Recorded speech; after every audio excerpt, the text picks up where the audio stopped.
Hey guys, Micah from blackbearcustomkydex. I've got a video for you today on this Chete sheath. This is a full custom rig going to Kenneth out in Michigan. Kenneth asked me if I could build a complex survival system with a bunch of accessories on it. He sent me all these accessories to put on it. This is my Chete, so in case you guys are wondering, yes, I can do Chete sheaths without you sending your knife. If you want a bunch of accessories, like Kenneth did, you might have to send the accessories, but we can talk about all those details when the time comes. So let's get into this thing. This is 0.125 inch black basket weave. This is the thickest Kydex available. 0.125 inch, that's 1/8 inch thick. And the basket weave, this new basket weave print from CKK looks awesome. Absolutely love this stuff. It's almost exactly what you'd expect to see on like the basket weave stamp from Leatherwork. So that's, I think, what they were going for. It looks really nice. It is it runs maybe a tiny bit thinner than conventional solid color Kydex would.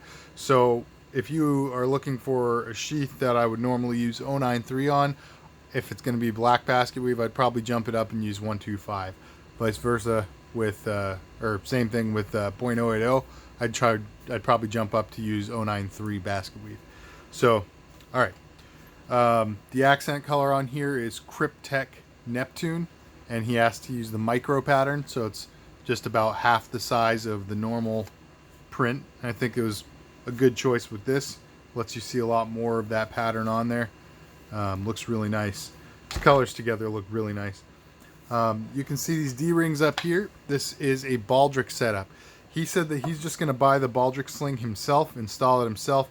It's not hard to install when you buy a good Baldric. He's going to buy his from Beach and Tactical, which means it's going to come with either an HK clip or a duffel clip on each end of the strap, either of which will comfortably clip into these D-rings. So how you wear it is, it's a right-handed sheath. So he'd wear it, he'd clip the sling in like so. And as you're looking down at it from above, which is the camera angle here, it would carry under your left arm with the handle forward and the blade down. So when you need it, you reach across with your right hand and you cross draw your knife out.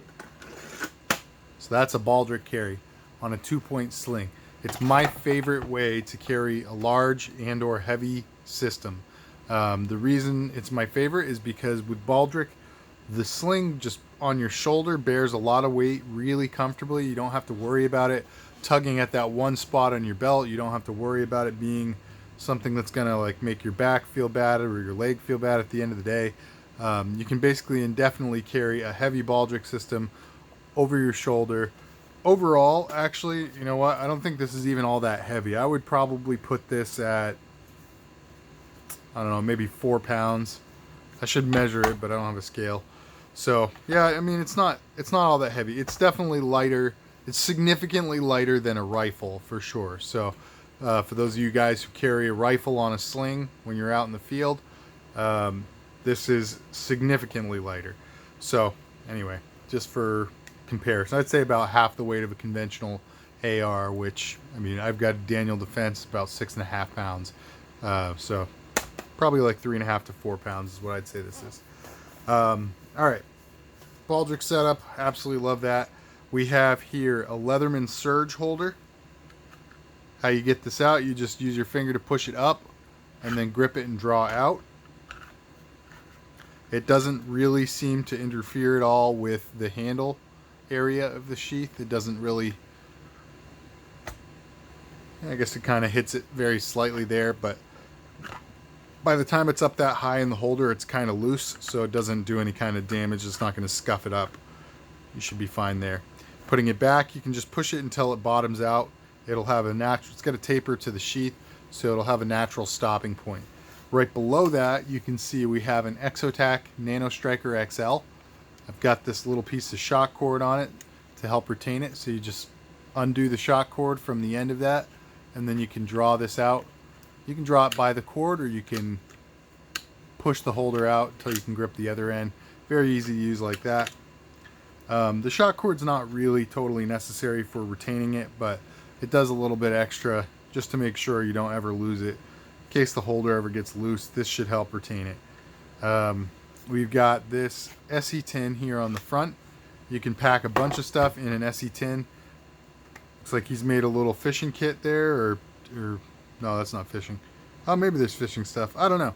You've got a little survival kit there, fire starter material, little mirror for signaling. He's got some cool stuff in there. So there are a million videos on YouTube for how to put together a survival tin. These are awesome, guys. You should definitely go check that out. If you don't have one of these in your kit for going out in the woods, I would definitely recommend it. It's so small, it's light, and you can pack a bunch of really crucial gear inside it. So there you go, it fits right there.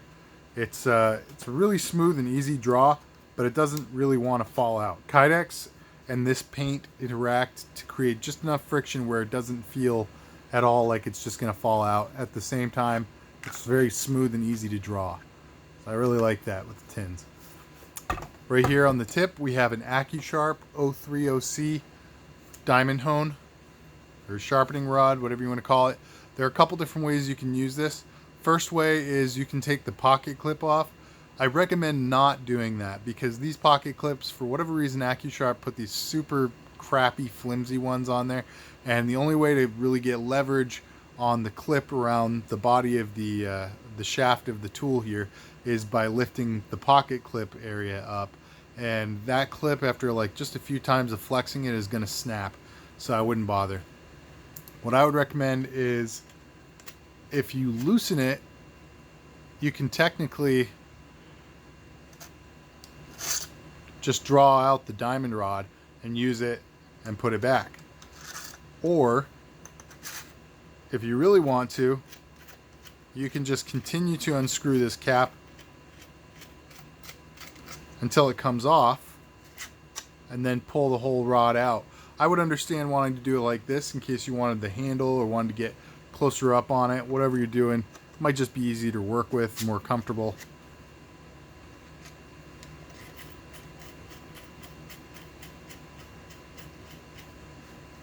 There you go, the AccuSharp 030C. This is one of my favorite sharpeners to put on a sheath because it's just so low profile. Very easy to find a place to put it, and nice effective diamond rod. It's going to get the job done. On the back we have an Altoid tin.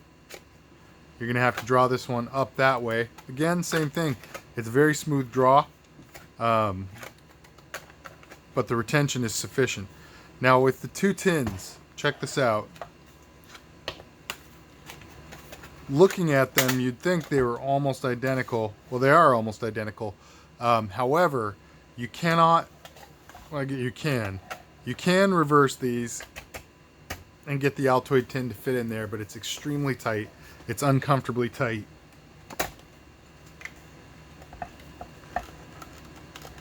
Come on. Jeez. Case in point. Man, I think I just got that thing stuck in there.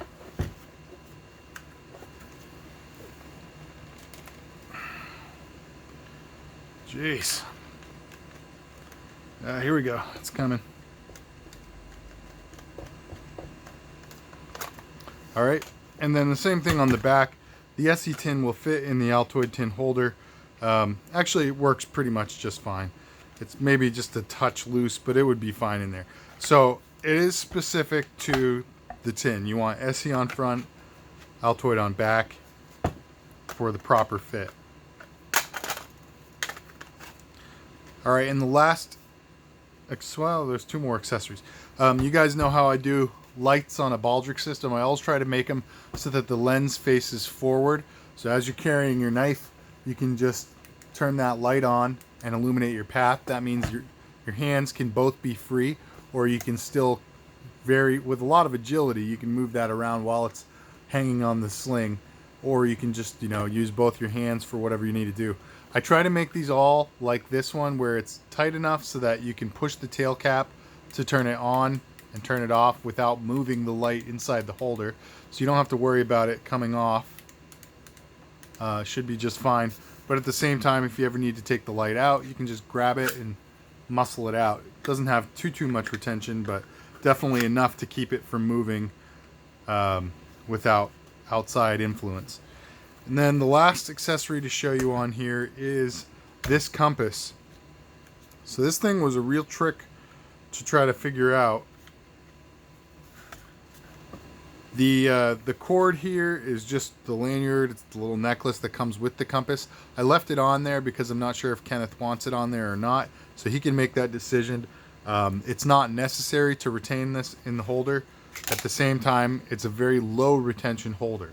Part of why you're going to be carrying it like this, so the compass is going to be upright all the time. It's not going to be in a situation where it needs to fall out this way. And even when you shake this thing upside down, the compass doesn't really want to fall out, doesn't really move at all. So there's just enough retention in there that it keeps everything in place, but at the same time is extraordinarily easy to draw. So I like this setup a lot.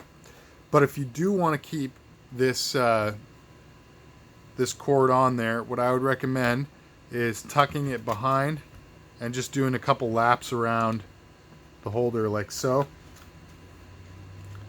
And it'll keep it retained pretty snug. I don't know if you want to I just kind of looped it up like that to get rid of the excess so it's not dangling, but that's that. So, all right, that is pretty much the sheath. I think this thing came out really nice. I'm really happy with it. One thing I'll tell you right now, another benefit to Baldric setups is that you can put a lot more stuff on the back side of the sheath without it really interfering with your carry setup.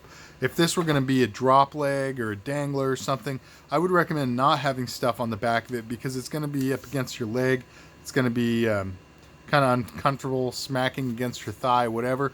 Where it's hanging here against your body, that contour doesn't really seem to... I almost don't really notice it, to be honest with you. And that extra inch of width doesn't really make a big difference. But in other positions, other carry positions, sometimes it would. So you got to kind of think about that stuff when you're designing your sheath in your head, or building a sheath, or whatever. When we're discussing details for your order, whatever it is, I'll probably try to gently guide you away from putting stuff in areas where it's going to interfere. But you know me, I'm always going to tell you, you can have whatever you want. I just would recommend that you consider not doing this or doing that or whatever. So, all right, there we go. And then we have, of course, the retention here. It is, I wouldn't quite call it a ballistic one-handed draw, but for sure, it is just going to come right off. And as it's hanging on your body, let me give you a... see, hold on, I got some paracord right here.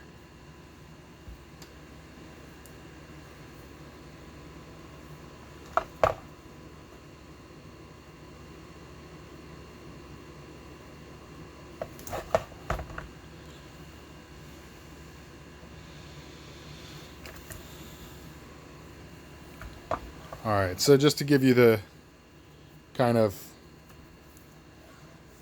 demonstration.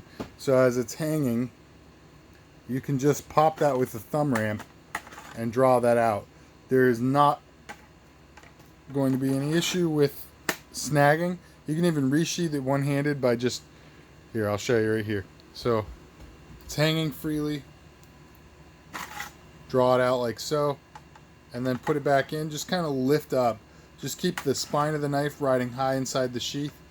And when it gets up to here, grab with your thumb and drive it home.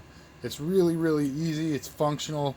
It's comfortable. Very smooth draw, etc., etc. So I'm really happy with how this came out. But I would love your opinions down below. Let me know what you think. Let me know what you think of the Chete in general. And, of course, I appreciate you guys tuning in. So like, share, comment, subscribe, and stick around for the next one. God bless.